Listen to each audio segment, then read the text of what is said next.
উত্তর চব্বিশ পরগনা বারাসাত জেলা শাসকের দপ্তরের ট্রেজারি ডিপার্টমেন্টে অগ্নিকাণ্ড। এদিন জেলা শাসকের দপ্তরে সিকিউরিটি গার্ডেরা দেখতে পায় হঠাৎই ট্রেজারি ডিপার্টমেন্টের ঘর থেকে ধোঁয়া বেরোচ্ছে। খবর দেওয়া হয় বারাসাতের দমকলকে। ঘটনাস্থলে আসে দমকলের দুটি ইঞ্জিন। ট্রেজারি ডিপার্টমেন্টের লোহার দরজা কেটে ভেতরে ঢোকার চেষ্টা করে দমকল কর্মীরা। প্রায় 2 ঘন্টা ধরে আগুন নিয়ন্ত্রণে আনে দমকল কর্মীরা।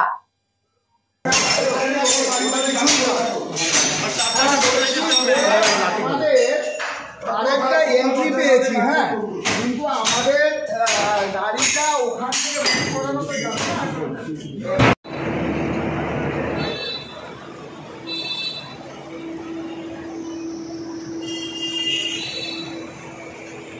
জলের প্রেসারটা দিতে বল, চুপচাপ জলের প্রেসার দিতে বল, জলের প্রেসার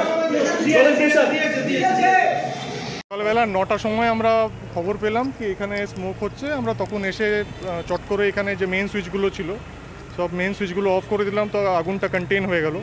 তারপরে স্মোকটার জন্য তারপরে আমরা সব জায়গাগুলোকে খুলে ফায়ার টেন্ডারগুলো এসে ওটাকে নিভিয়েছে। তো আন্ডার কন্ট্রোল আছে, কোনো এরকম মেজর কোনো প্রবলেম হয়নি।